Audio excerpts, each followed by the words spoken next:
Bonjour à tous, bonjour à toutes les amis, c'est Loïc, ravi de vous recevoir dans mon carré.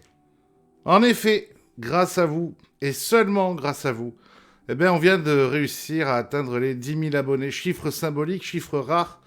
On est 3 ou 4 indépendants, je pense, à y être arrivé dans le monde du poker français. Je suis le seul en talk, évidemment. Évidemment, c'est une grande joie pour moi. C'est une grande joie aussi de savoir que ça vous plaît, de vous savoir aussi nombreux. La particularité de ces 10 000 abonnés, c'est que je suis maintenant un vieux YouTuber. Vous le savez, je crois que j'étais le deuxième après Kill Teach. Je pense même être arrivé avant Yo. Et que pendant des années, je m'en suis pas occupé de ça. Je m'en suis pas occupé et c'est avec la période noire qu'on a eue avec le Covid que j'ai commencé à vous demander de vous abonner parce que YouTube, entre-temps, avait fait plein de changements d'algorithme, ce qui fait que les vues baissaient, et que c'est grâce au fait que vous soyez abonné et que vous mettiez la petite cloche. C'est important, la petite cloche, sinon tu ne seras pas prévenu de toutes les vidéos. Et bien, grâce à ça, vous êtes prévenu. Et les chiffres ont commencé à monter, c'est démentiel. Et puis, j'ai l'occasion d'être souvent en tournoi, d'être souvent dans les différents festivals de poker. Et à chaque fois, vous venez me voir, vous venez me dire un mot, me payer un coup, faire une photo, peu importe. Et vous avez plein de mots gentils et c'est adorable. Et je vous remercie de tout mon cœur pour toutes ces petites attentions et je vous remercie de suivre mon travail. Je suis là parce que vous êtes là. Alors, fallait bien faire un format, un truc un petit peu sympa. Alors évidemment, il y a le fait de fêter les 10 ans, 10 000, c'est chouette. Le 25 mars au théâtre, on a rajouté quelques places, donc il reste une petite vingtaine pour qu'on monte à 150. Donc là aussi, merci, parce que ça se remplit très très bien. Vous avez le lien là-dessous, vous savez maintenant. Et puis, fallait trouver une idée, et ça fait plusieurs fois qu'on me suggère, que ce soit vous ou des amis à moi que j'ai interviewés, tout simplement de faire mon interview, sauf que je suis pas forcément très à l'aise avec ça. Qui choisir, quelle personne pour m'interviewer. J'ai rarement accepté des invitations à être interviewé. Donc j'étais un peu mal à l'aise avec ça, jusqu'à ce que je trouve l'idée de demander à plein de gens que j'aime bien de m'interviewer, de poser les questions qu'ils avaient envie de me poser. Et puis je vous ai demandé aussi, à travers les réseaux, de m'en poser quelques-unes, et les plus récurrentes, je les ai rajoutées dedans. Pour tout simplement essayer que toutes les questions que vous vous posez, je puisse y répondre. Voilà, j'espère que ça va vous intéresser. J'espère que ça va vous plaire. Et puis, écoutez, 10 000 abonnés, il faut forcément un cadeau. Hein. Donc avec mon partenaire PMU Poker, partenaire historique, vous le savez, on a la chance de vous offrir un petit cadeau, un petit ticket à 50 euros en mettant tout simplement dans les commentaires quel est l'épisode préféré ou le documentaire, enfin peu importe. Quelle est la vidéo que vous avez préférée de la chaîne. Voilà, vous avez juste à me mettre ça en me disant je préférais cette vidéo, voilà pourquoi. Et je tirerai quelqu'un au sort. Rassurez-vous, les tirages au sort sont toujours effectués. Je vous écris en MP, tout simplement, voilà. Même si je crois qu'il y a un tirage au sort pour le Club Circus que j'ai pas encore fait, qu'il va falloir que je fasse. Je suis à la bourre, excusez-moi, je cours un peu partout sur cette carte géographique qu'est l'Europe. Ok, il va être l'heure de démarrer tout simplement. Écoutez, je vous propose de cliquer sur la première vidéo que j'ai reçue. Et puis c'est parti. Salut mon Loïc, 10 ans. Eh ben, joyeux anniversaire, quelle aventure, quelle folie. Joyeux anniversaire dans le carré, c'est génial. Moi, la question que j'aimerais te poser, c'est d'où est venue cette idée de faire une émission aussi franche et différente de ce qui existait il y a 10 ans dans le poker. Euh, Vu les vues qui ont décollé, il y avait un zéro de plus que toutes les autres vidéos poker à l'époque quand tu as commencé. La preuve que c'était une bonne idée, mais est-ce que c'est le fait que tout était trop aseptisé, le fait que tu aimerais en apprendre plus sur les joueurs pro à l'époque, d'où t'es venu, comment ça a germé, raconte-nous l'histoire, comment tout a démarré et comment ça a germé dans ton cerveau malade, voilà. Je t'embrasse très fort et encore joyeux anniversaire, salut. Il dit que j'ai un cerveau malade, mais il est pire que moi, Pedro. Génie absolu si vous le rencontrez. J'ai fait dans le carré parce que j'étais un fan absolu de poker et que je ne trouvais pas d'interview de mes joueurs préférés. J'étais un grand fan de joueurs comme Guillaume Darcourt, vous le savez, et il n'y avait rien. Alors évidemment, il y a 10 ans, on parle d'une époque où YouTube, ça balbutiait. Mais je trouvais rien. Et puisque je trouvais rien, je me suis dit, moi je vais le faire. Parce que moi j'étais passionné par les joueurs. Encore plus que par le jeu. Euh, Et j'espérais que ça allait intéresser les gens, mais j'en attendais rien de plus. Je l'ai fait d'abord pour moi, je l'ai mis en ligne, parce que je me suis dit, bah, ça plaira peut-être à certaines personnes, et le fait que ça fasse tout de suite, évidemment, beaucoup plus de vues que n'importe quelle vidéo qui sortait à l'époque dans le poker, a fait que j'ai commencé à travailler dans ce milieu-là. Mais ça, c'était pas prévu. Je pense que si on veut promouvoir le poker, il faut glorifier, starifier, créer des entités et des personnages. On le voit avec la F1, avec Drive to Survive. Plus de personnes n'avaient rien à faire de la F1. Drive to Survive est arrivé à iconiser des pilotes automobiles dont on n'avait pas grand-chose à faire. Et les chiffres sont affolants. Et bien, c'est la même chose pour le poker. On ne peut pas promouvoir le poker si on n'a pas des gens à qui se rattacher de par leur morale, leur qualité, leur parcours de vie, qu'ils soient jeunes, qu'ils soient vieux, qu'ils soient papas, qu'ils aient eu une vie compliquée ou une vie royale. Voilà, il faut avoir des personnages avec qui s'attacher. Le poker a longtemps souffert d'une mauvaise réputation. Je ne sais pas si aujourd'hui on est sorti de ça. Je pense qu'on tend à en sortir. J'espère y être un peu pour quelque chose. Et en tout cas, j'espère au moins qu'en vous faisant découvrir toutes ces personnalités, ou parfois juste vous les connaissez, vous les suivez, mais vous ne connaissez pas leur vie personnelle, leur vision du poker, du jeu, de l'industrie, leur vision personnelle. Ben, j'espère tout simplement que ça vous donne envie de continuer d'être parmi nous dans cette aventure qu'est le poker. Salut Loïc, félicitations pour les 10 000 abonnés. Ma question est, est-ce que des fois t'as pas envie d'être de l'autre côté de la caméra et d'être joueur professionnel plutôt que entertainer? Voilà, bisous et félicitations encore. Non, joueur professionnel, c'est sûr que non. Mon métier premier, c'est d'abord d'être entrepreneur et conseiller pour les entrepreneurs, pour les joueurs, la communication en général. Ça, c'est mon vrai métier. C'est celui où je pense exceller. Le poker, c'est mon immense passion dans laquelle une partie de mes compétences de travail m'ont amené ensuite à pouvoir travailler et à conseiller aujourd'hui des joueurs professionnels, des entreprises qui travaillent autour du poker, des rooms, des acteurs du marché. Le côté joueur professionnel demande une exigence et un temps de travail qui m'est impossible à pouvoir faire à l'heure actuelle. Alors ensuite, évidemment, je pourrais me dire, ben, j'arrête tout ça et je vais devenir joueur professionnel. Sauf que j'ai la chance de très bien gagner ma vie et faudrait que je sois certain de pouvoir le faire au poker, c'est pas dit. Il y a tout un panel de compétences, que ce soit la résilience, la patience. Est-ce que ce genre de choses, je serais capable de l'avoir dans le poker et devenir joueur professionnel? J'ai pas cette arrogance-là. Donc, on va laisser joueur professionnel comme toi, qui le fait magnifiquement bien. C'était dur à dire ce mot. On va vous laisser faire. Moi, par contre, en revanche, ce que je veux pouvoir faire, c'est ce que j'expliquais déjà un petit peu avant, c'est que ma grande passion du Omaha et le fait que, par contre, j'ai beaucoup travaillé ce jeu pendant très longtemps, fait que, puisque j'ai la chance parfois d'être invité, est-ce que j'ai parfois de pouvoir aller jouer des tournois, par exemple avec la Team Nutser, maintenant que je suis leur ambassadeur, ou d'aller à Vegas cet été, si on peut, après un trophée en FPO, gagner un bracelet, ce serait merveilleux. Mais ce sera juste une belle histoire. Salut Loïc, félicitations d'abord pour les 10 000 abonnés, pour les 10 ans de Dans le Carré. C'est superbe, ça m'étonne pas que les gens aiment bien, t'es très accessible, proche du peuple comme on dit, et tu prends personne de haut, c'est une très bonne qualité.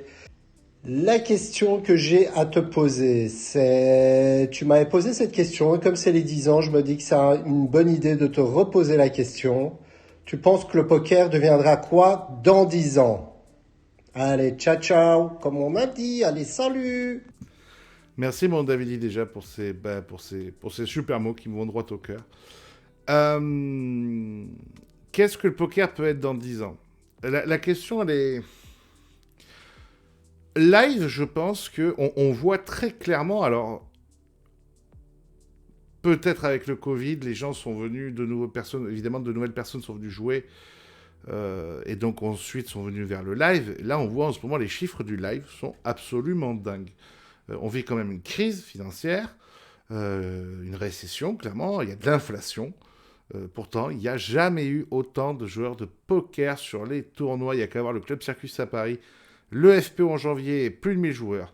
Le WPT ensuite, plus de 1000 joueurs. Tous les tournois d'Apo, ils sont complets. Donc le live en lui-même, je pense que normalement, il y aura toujours, et peut-être même encore plus de monde. Il y a un panel de buy-in extraordinaire aujourd'hui grâce à Apo. Il y a tous les circuits importants en France aussi. 99% du temps étant grâce à Apo aussi. Il y a juste à espérer que les clubs à Paris puissent continuer à avoir les mains libres et faire ce qu'ils veulent. Le meilleur club, c'est le Club Circus Paris. Vous le savez. Donc le live, pour moi, il y aura toujours autant de monde. Le online, c'est un peu plus compliqué parce que, clairement, la tendance aujourd'hui, elle est plus dans le cash game, elle est plus dans le MTT, elle est dans le spin. Ce qui correspond à la manière dont les gens, de toute façon, vivent leur vie. On veut quelque chose rapidement, on n'a pas le temps, et on n'a pas envie de se prendre la tête. Est-ce que le spin va tout dévorer? Je ne crois pas, parce que au minimum, le tournoi, c'est l'axe de communication prioritaire de n'importe quel média et de n'importe quel home. C'est avec les tournois et les victoires en tournoi qu'on crée les légendes. Il y a bien sûr les belles histoires du spin à 1 million, etc. Mais c'est que des pseudos, on ne sait pas qui c'est. Donc j'espère que le spin bouffera pas tout. On a la preuve avec la création depuis maintenant 2-3 ans du Mystery Bounty qu'on peut toujours trouver des formats dont les gens vont sauter dessus et adorer. Greg Chauchon, numéro 2 des WSOP, mon ami, très fort aussi là-dessus. Ils sont très novateurs. Donc je pense qu'on doit continuer absolument à démocratiser le poker, à expliquer que non, ce n'est pas un jeu dangereux. Bien sûr, c'est un jeu d'argent, mais effectivement, c'est un jeu d'abord d'intelligence, un jeu de réflexion, un jeu fun, un jeu qui peut être partagé entre amis. Et j'espère vraiment qu'on va continuer vraiment cette démocratisation du poker pour aller vers un maximum de gens. Ce qui est bien, c'est que les rooms commencent à s'attacher aux services des plus gros influenceurs mainstream, des Gotaga, des Squeezie, des Domingo, etc. Et que ces gens-là, forcément, même s'ils ne connaissent pas toujours grand-chose, même si je ne ferais pas exactement ça, forcément ils apportent du monde et forcément ils démocratisent le poker. Voilà, je répète ce mot, mais c'est le plus important, rendre le poker accessible au plus grand nombre. Salut mon Loïc, écoute, je te félicite pour les 10 000 et les 10 ans. J'ai cherché une question, mais tout ce qui me vient, c'est un peu trop de tirage de pompe. Mais par contre, j'avais un ami qui avait une question à te poser, si ça te dérange pas trop. Alors moi, ça va être très simple. En fait, je voudrais bien que tu me ramènes mon disque d'or parce que depuis que tu es passé chez moi, j'arrive plus à mettre la main dessus. Voilà, c'est une question simple. Quand?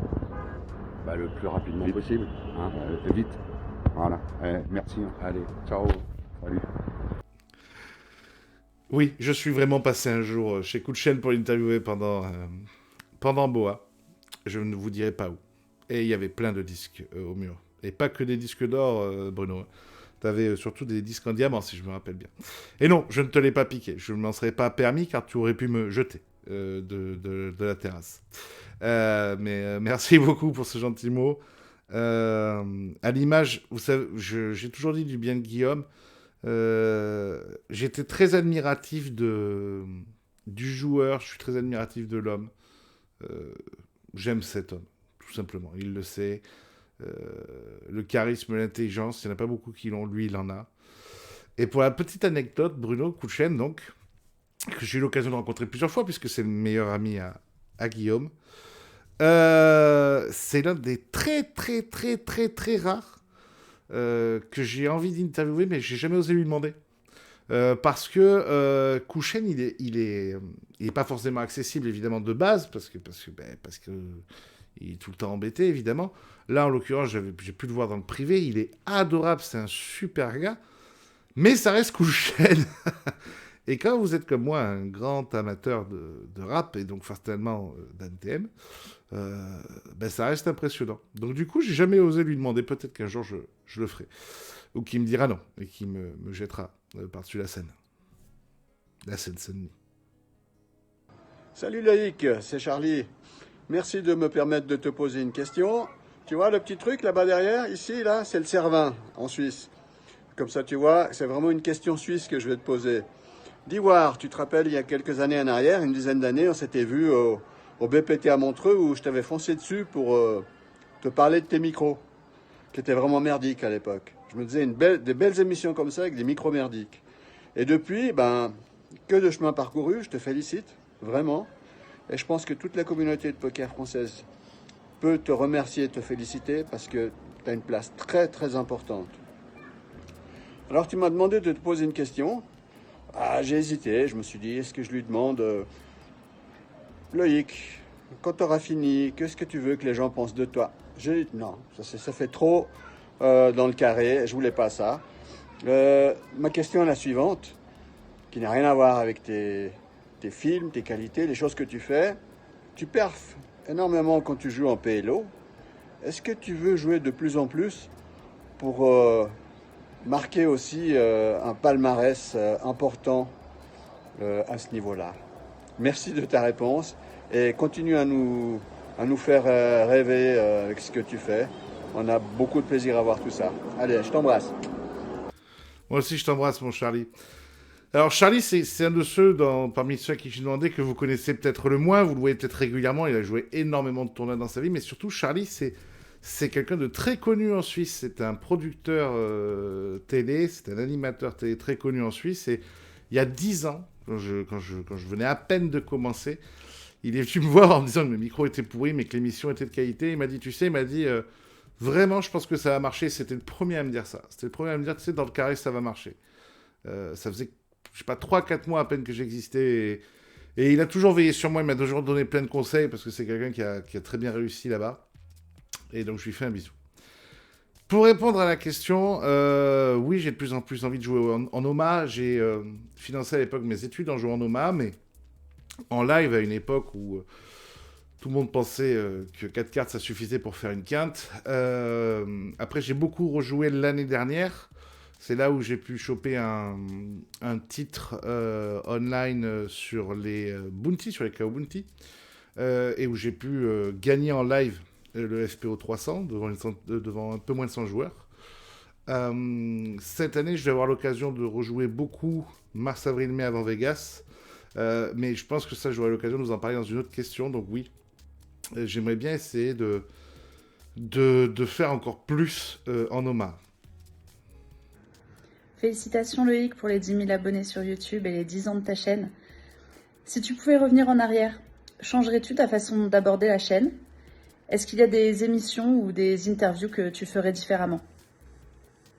Florence Mazet, la meilleure journaliste du poker. Je changerais absolument rien, puisque apparemment, grâce à vous, c'était la bonne idée, et que je pense que c'était utile de le faire, et depuis je vois d'autres le faire, et j'en suis très content. Est-ce que je changerais certaines interviews? Non, je crois pas. Enfin, j'en referai peut-être certaines avec le matériel que j'ai aujourd'hui. Entre-temps, on a gagné de l'argent. Mais est-ce que je changerais? Non. Non, la seule chose que je changerais, j'en ai longtemps parlé, c'est que mon premier documentaire qui était Boa, il était sans un seul euro. Hein. Il y avait seulement un appareil photo à 500 balles. J'étais conduit que par la passion, sauf qu'à un moment donné, il faut aussi avoir la raison. La raison serait méritée effectivement d'avoir un budget. Et si c'était à refaire, c'est ça que je referais. Tout le reste, non, je suis hyper content de tous les invités que j'ai reçus. Non, je suis, pour tout le reste, on referait exactement pareil. Mister Loïc, écoute, félicitations, 10K d'abonnés en 10 ans, bravo, super parcours. Écoute, déjà, comment t'as fait? Moi, j'ai du mal à gratter 3K abonnés sur Instagram. Moi, je t'avouerai que je suis pas très constant. Bravo. Écoute, c'est quoi tes projets dans les mois qui arrive, année qui arrive avec Dans le Carré. Super émission, by the way. Et écoute, selon toi, t'en as vu des invités. Hein. T'en as vu des invités en plusieurs années. Qui sont pour toi, tu m'exclus de ton classement, les 3 plus grands joueurs de poker que tu aies reçus? Exclus-moi, sinon ça va faire de l'ombre aux autres, désolé. Allez, je t'embrasse, bisous. Déjà, comment j'ai fait ce que je disais, hein, pour le nombre d'abonnés, c'est grâce à vous. Ce qui est rigolo, c'est qu'on est passé... Vu que j'ai rien foutu les premières années, ça a, admettons, stagné pendant très longtemps à 2500, et en moins de 3 ans, vous êtes passé de 2500 à 10 000. Donc ça, c'est très chouette. Les projets, j'ai des documentaires en cours. Un documentaire avec Infinite Player, pour parler du poker amateur, qui est en tournage. Un tournage compliqué, parce qu'en ce moment, pour les clubs amateurs, c'est pas toujours simple. Mais ça devrait faire un joli moment. On en a parlé, normalement il y a confirmation, on tournera la suite d'Un jour viendra avec Monsieur Apochanzi. Des interviews, des projets à Vegas. Voilà, il y a beaucoup de choses qui arrivent. 10 ans sont passés en un claquement. Et j'espère que les 10 prochaines années seront aussi belles. Si je devais faire un top 3, mon ami, en t'excluant, évidemment. En joueurs internationaux, on a eu Daniel Negreanu, Jason Mercier, David Fish. À mon avis, c'est les 3 plus beaux qu'on ait eu. David Fish, c'était pas celui qui avait forcément le plus de... Comment dirais-je, de palmarès, mais David Fish, c'était un personnage incroyable. Je sens que les plus jeunes ne savent pas de qui je parle, mais les plus vieux s'en souviendront. Et puis en joueur français, écoute... Bon, forcément, le plus français des Belges, Davidi. Hein. Quand on a la triple crown, ça pèse un homme. Elki. Parce que quand on a la triple crown, ça pèse un homme. Et puis, honneur à Monsieur Julien Martini. Parce que quand on a 4 bracelets, ça pèse aussi un homme. Évidemment, il y a toi. Celui que j'ai eu au tout début de Dans le Carré, son interview n'est jamais sortie. Parce que, à l'époque, n'ayant pas beaucoup de moyens, je n'avais qu'un petit disque dur qui a malheureusement cramé avec 2 autres interviews, celle de Manu B et de Jean-Philippe Rohr à l'époque. C'est Monsieur Antoine Saout, qui a quand même fait 2 tables finales des WSOP. Il aurait dû être champion du monde, on le sait. Peut-être qu'un jour j'en parlerai, cette histoire. Il a vraiment pas eu de chance, c'est fou. Il aurait dû tous les jours être champion du monde. Voilà, je pense qu'on est sur un bon classement là. Salut mon ami, j'espère que tu vas bien. Je voulais d'abord te féliciter pour ces 10 ans et tes 10 000 abonnés. Magnifique parcours. Tu sais que 10, c'est aussi le chiffre mythique des World Series. Donc ma question, elle est assez simple. Cet été, tu vas faire tes premiers WSOP et ton premier Vegas. Qu'est-ce que tu en attends? Et surtout, quelle est la probabilité que tu remportes un bracelet en Omaha? Je t'embrasse et bon courage pour les 10 prochaines années. Donc oui, cet été, je vais faire mes premiers Vegas. Alors vous allez dire, mais Loïc, pourquoi tu fais tes premiers Vegas? Mais tout simplement parce que je suis un trouillard de l'avion. Je suis mort de peur en avion. Je déteste l'avion, donc j'évite à tout prix de le prendre. Voilà. Mais convaincu par Monsieur Greg Chauchon, mon ami, je viens cet été. Je viens avec un ami à moi que j'embrasse qui s'appelle Alex, qui est aussi mon docteur, qui du coup va me droguer comme un grand malade pour que je puisse prendre l'avion et ne pas être complètement hystérique. Qu'est-ce que j'en attends? J'ai resté un peu plus d'1 mois, donc j'en attends déjà de découvrir tous ces lieux mythiques dont on me parle, dont Sab, ma réalisatrice, me parle aussi maintenant qu'elle est au WSOP régulièrement. J'en attends des perfs, c'est pour ça que avril et mai, j'ai beaucoup travaillé sur le poker, parce que là-bas, je vais jouer beaucoup d'events, et je vais jouer évidemment des events annexes.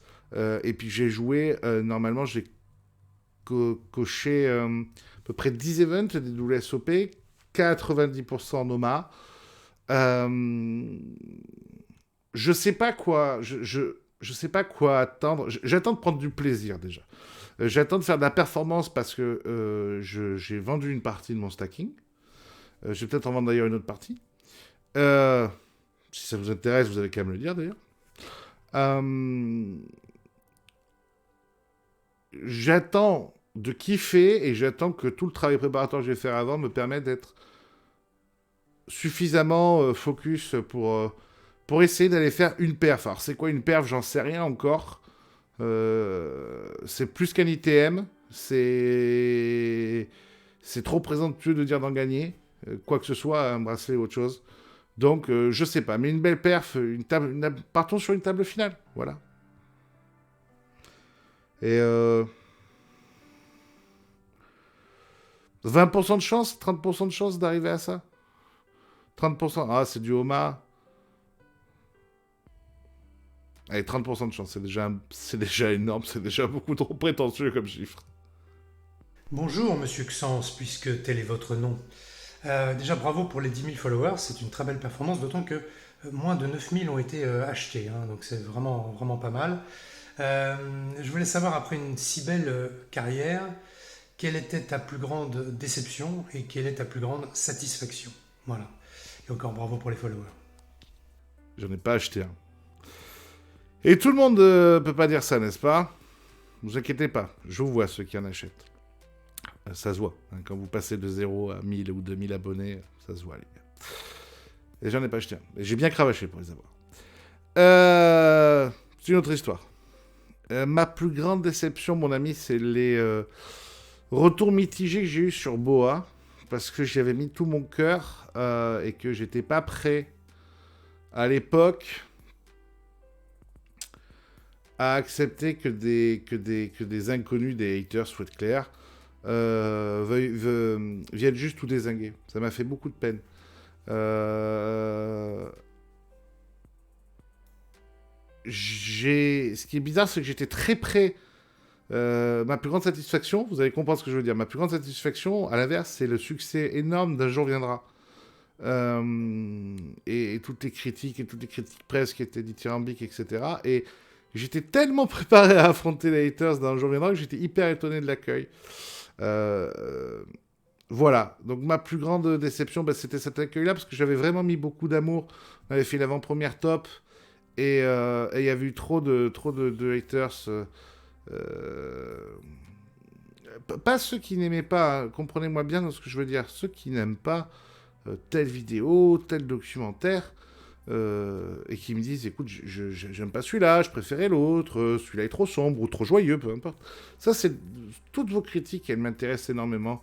Je les lis avec hyper d'attention, encore plus quand je vois des pseudos récurrents. Non, je vous parle vraiment sur des sites, des anonymes, où c'est juste méchant. J'étais pas prêt à cette époque-là. Là, aujourd'hui, j'en ai strictement plus rien à branler. Alors, à la rigueur, même en fait, ça me régale, parce que, évidemment, j'en ai jamais croisé un, en 10 ans, hein, qui sont finalement une dizaine, donc je m'en fous. Aujourd'hui, ça me régale. Mais à cette époque-là, j'étais beaucoup plus jeune et j'étais pas prêt. Et ma plus grande satisfaction, je disais, c'est Un jour viendra, comment ça a cartonné, voilà. On en est à plus de 100 000, 120, 130 000 vues pour un documentaire à l'époque qu'Apo m'a donné la chance de faire, et c'était super, voilà. Et puis ma seconde plus grande satisfaction, forcément, c'est vous. Parce que c'est beau d'arriver à ce genre de chiffres. Comme 10 000 abonnés. Moi, je suis là que grâce à vous. Salut mon Loïc, j'ai une petite question pour toi. On connaît ta passion pour le poker, pour le cinéma, la musique, pour la natation aussi, étant donné que tu étais un ancien nageur. Mais as-tu un hobby caché dont les gens ignoreraient l'existence? Excellente question, moi, Arwan. Je suis un immense fan de poésie. Là, je suis sûr que vous êtes tous en train de vous marrer. Mais Baudelaire, Apollinaire dans mon cœur, à tout jamais. Je suis un grand fan de poésie, et surtout, je suis un grand fan d'écrire de la poésie, et j'ai fait plein de concours de poésie étant jeune.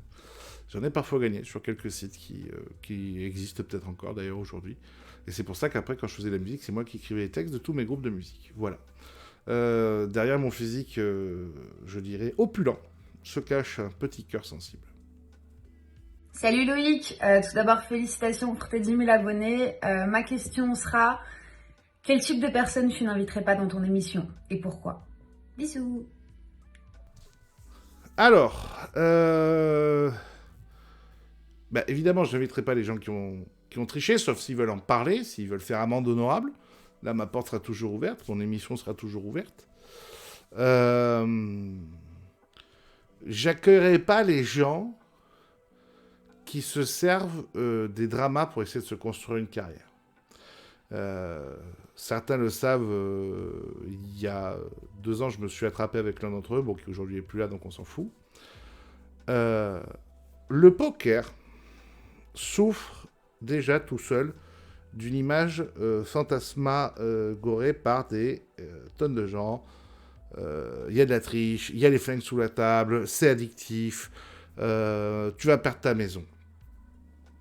Le but des entertainers, pas des journalistes, je suis pas journaliste, j'ai pas ma carte de presse. Je suis un entertainer. C'est d'essayer de promouvoir au maximum le poker.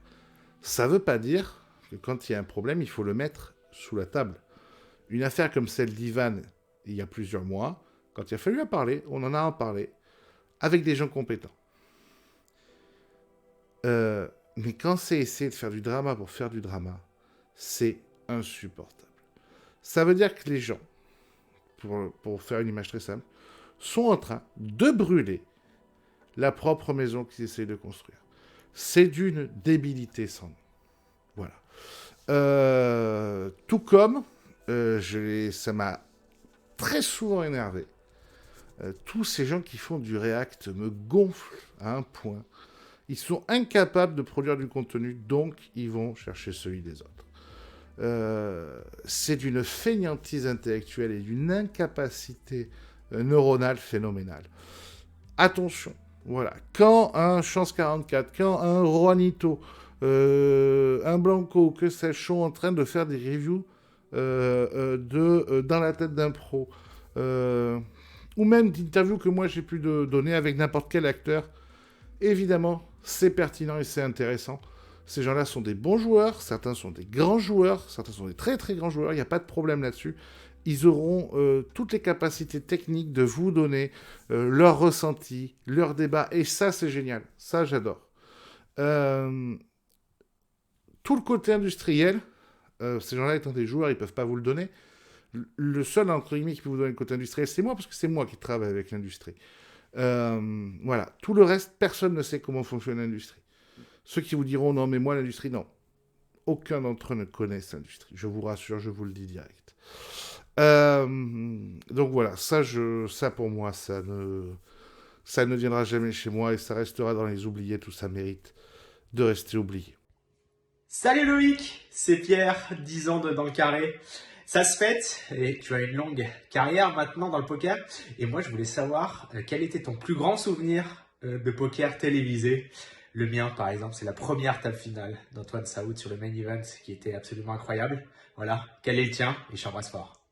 Il va y avoir un paradoxe, c'est que ça va pas forcément être le plus grand souvenir commun.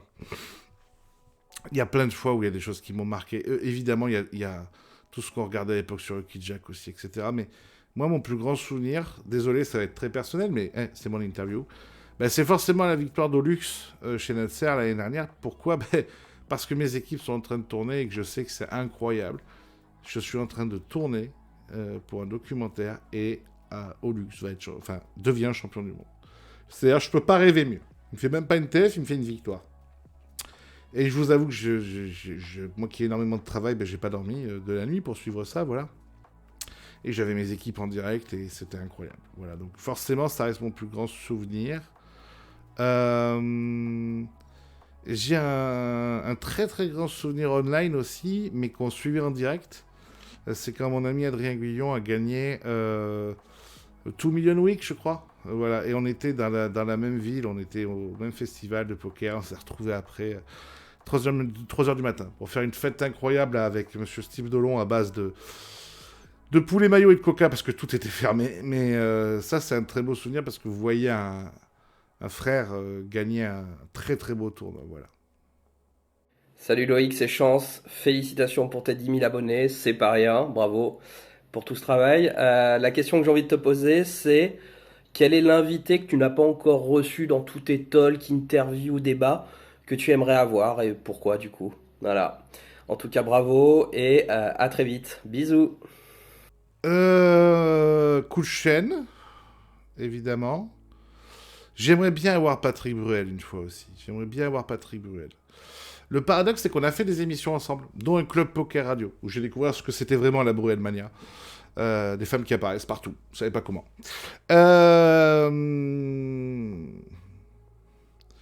J'aimerais bien voir Patrick Partouche un jour, pour tout ce qui s'est passé avant, avoir un peu son ressenti. Et tous ceux que j'ai eu envie d'avoir, je crois qu'après je les ai eus. Je pense oublier personne. Il y a un paradoxe, c'est que j'ai jamais fait dans le carré à Pierre Calamusa, c'est fou. Alors que mon Pierre, il sera avec nous le 25, que j'adore ce mec. Mais je sais pas pourquoi. Je sais pas comment ça s'est passé. Des fois, comme ça. Forcément, Pierre, il y sera un jour. Et je pense que j'ai quasiment eu tout le monde. Enfin, j'ai quasiment eu tous ceux que je voulais, ou en tout cas ceux que j'ai pas encore eu, sont tous au programme d'une manière ou d'une autre, sauf ces trois-là. Courchen, Patrick, Bruel et Patrick Partouche. Voilà. Je pense que là, on a un bon deal avec cela. Bonjour à toi et à toute ta team, et bravo pour les 10 000 abonnés. Oui, j'avais une question à te poser. Tu te souviens, il y a 10-15 ans, les joueurs, quand on était à l'ACF, ou Wagram, ou Haussmann, etc., les règles avaient tous des idoles un peu comme ça, Antonius, Phil Hellmuth, Gus Hansen, Negreanu, enfin j'en oublie, j'oublie des noms. Pour toi aujourd'hui, en 2023, qui serait encore dans le haut du panier de tous ces mecs-là? Est-ce que toi déjà, tu as un joueur international que tu affectionnes plus que les autres? Je t'embrasse. Mon Arsène, bonne question. Celui que j'affectionne le plus, moi, c'est Antonio Esfandiari. Excusez-moi, c'est pas facile à dire. D'ailleurs, dans la question sur les plus grands joueurs que j'ai interviewés, il aurait pu très très bien être dedans.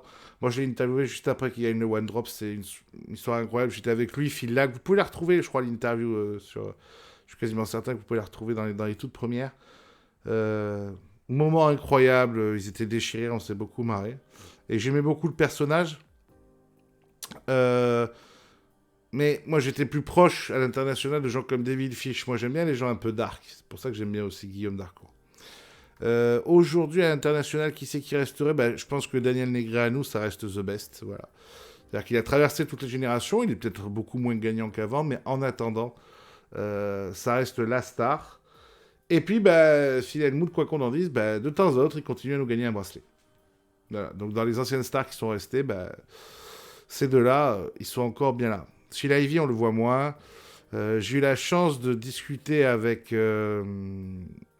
Gus Hansen et avec son acolyte dont j'ai oublié le nom, qui sont encore en train de jouer des grosses parties de cash game, mais ça on le sait pas forcément, donc on sait pas la réalité des choses. Bon alors j'ai une question, mais je suis pas tout seul. J'aimerais que moi et mon poney, on te dise ce qu'on pense de notre ami Roger. Qu'est-ce qu'on pense de notre ami Roger? Il est fou, hein. Je sais pas si c'est une vraie question, mais je vais y répondre. Moi, j'aime beaucoup Roger. Ça a été un grand champion, on peut pas lui enlever. C'est des centaines de lignes, c'est 2 bracelets. Là, il a beaucoup dérapé. Je pense qu'il le sait parce que c'est quelqu'un de très intelligent. Alexis Ebsker dit souvent que ça aurait dû être une icône et que malheureusement, entre une santé parfois compliquée dont Roger a déjà parlé et quelques excès, ça n'est pas devenu une. En tout cas, pas assez. Mais faut pas oublier que ça reste quand même quelqu'un qui a fait énormément de choses pour le poker. L'avenir dira le reste. Bon, enfin, je vais en faire une au premier degré. Alors, ça va paraître très égocentrique, parce que je vais parler non seulement de moi, de toi et de nous. Mais ma question, ce serait, j'aimerais que tu définisses, pourquoi, je pense, on s'aime autant. Alors, si tu as la réponse à ça, fais-la moi savoir, parce que j'aimerais bien entendre. J'ai une petite idée, j'ai des idées, mais j'aimerais bien l'entendre. Voilà. Je t'aime, mon frère. C'est beau. On s'aime autant parce qu'on a les mêmes valeurs, mon ami. On a des valeurs d'amitié, on a des valeurs de fraternité. On sait se dire les choses quand ça va pas, on sait se dire les choses quand ça va bien. On sait s'écouter, on est des grandes gueules, mais on a, je pense, un gros cœur. Toi, tu as une mauvaise foi confondante, et moi, je suis parfois pire. mais c'est ça. L'important, c'est les valeurs de cœur, le reste. Quand vous avez la chance d'être avec des gens qui ont les mêmes valeurs humaines que vous, tout le reste s'arrange. Loïc, je sais à quel point tu aimes le poker. Je sais aussi que tu fais de temps en temps quelques perfs en Omaha. Est-ce que secrètement, tu n'as pas envie de devenir joueur de poker pro, tout simplement, que ce soit en Hold'em ou en Omaha?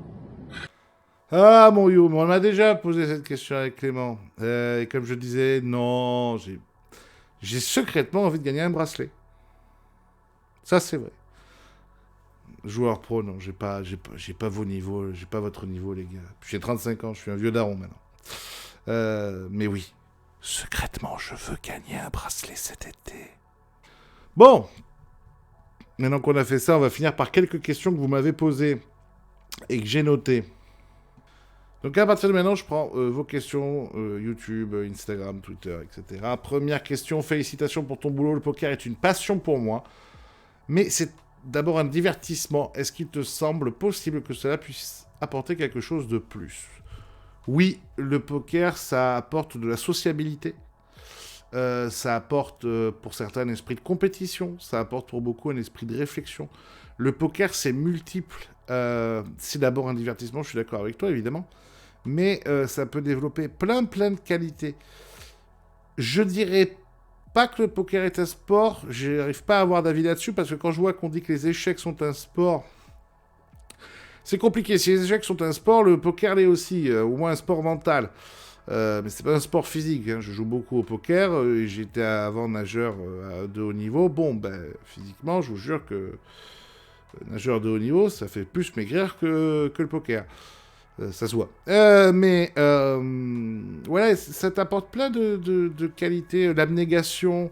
Et puis plus tu vas aller vers le haut niveau, plus ça t'amène une exigence personnelle qui, je pense, peut être excellente si on sait bien la gérer. Christophe B, comment es-tu tombé dans le poker? Dans la marmite? Je suis tombé dedans à l'âge de 15 ans quand des potes à moi un peu plus vieux m'ont initié à ça. Je suis tombé directement amoureux de ça. Dès que j'ai eu 18 ans, je suis parti avec un ami à moi au casino d'Arcachon à l'époque et on a joué en cash game alors que j'avais une BR de 200 €, donc j'ai joué 200 €. Et j'ai adoré ça. Mais le coup de cœur final qui tue tout, c'est le jour où je découvre le Omaha. Alors là, le jour où je découvre le Omaha, là, le potentiel est infini. Voilà. Et après, on a beaucoup joué. On a joué pendant qu'on était étudiant. On a financé un peu ses études, enfin beaucoup même avec ça. Après, on est parti faire notre vie et finalement, on a fini par faire une grande partie de sa vie dans le poker. Autre question que j'ai reçue, est-ce que les émissions seront un jour en podcast? Alors les amis, pour l'instant, non. Je sais que parfois ce serait peut-être plus pratique pour vous, mais quand vous écoutez un podcast, vous n'avez aucune idée de combien de personnes l'écoutent. À un moment donné, il faut bien que je vive aussi de mon métier. Et forcément, les gens, quand ils voient le nombre de vues que fait chacune des vidéos, etc., ça montre que vous me suivez, que vous êtes intéressés. Les podcasts, on leur fait dire n'importe quoi. On peut leur dire que ça fait 50 000 écoutes alors que ça en fait 200, vous voyez. Au moins, YouTube, ça triche pas. Alors, vous allez me dire, on peut toujours acheter des vues, mais bon. Je laisse les gens débiles faire des choses débiles. Voilà. Moi, vous pouvez voir, une vidéo, elle marche pas. C'est pas... Il n'y a rien de grave. Donc voilà. Donc pour l'instant, je laisse sur YouTube. Peut-être qu'un jour, je vous mettrai en podcast. Mais pas pour l'instant. Voilà les amis. Eh bien écoutez, il est temps de conclure. J'espère que ça vous aura intéressé. Je remercie évidemment tous les gens, tous les acteurs du poker qui m'ont fait ces gentils petits messages pour que je puisse répondre à leurs questions et j'espère que ça répondra aussi un peu à vous. Si vous avez d'autres questions qui ne sont pas là-dedans, que vous voulez me les poser en commentaire, faites-le. Je viendrai y répondre. Avec grand plaisir. Encore une fois, je le dis et je le redis, merci infiniment pour les 10 000 abonnés. Merci infiniment de me suivre. Je suis là pour vous et je suis là grâce à vous. C'est tout. Merci évidemment à mes partenaires. PMU Poker, Texas Poker, le Club Circus, meilleur club de Paris. Casino Gujan, Florida, voilà, des partenaires, j'en ai beaucoup. Ben, c'est grâce à eux qu'on peut être une équipe de 3 et vivre très bien du poker. On vit, c'est tout bête, je dis, je redis, mais on est extrêmement peu à vivre de ça. Sur YouTube, c'est Yo, et encore, Yo, il vit du poker en fait. Kill Tilt et moi, et je pense que j'ai oublié personne ne vit de YouTube à part nous trois. Et du streaming, de Twitch par exemple, des vrais contrats. Je vous parle de contrats où on peut en vivre vraiment, ben c'est Chance et Roily, et c'est tout. Voilà. Donc bon, ben voilà, c'est une chance que m'offrent mes partenaires, et j'en remercie. Et si mes partenaires viennent, pardon, c'est parce que vous êtes là. Donc merci infiniment, du fond du cœur. Et puis j'espère qu'on aura l'occasion de se croiser en live. N'hésitez pas à venir me voir. Si des fois vous avez un doute, non, je suis normalement quelqu'un de très sympa. Voilà. Je vous fais la bise. Je vous aime. Et on se retrouve très très vite dans le carré. Ciao, ciao. Ciao.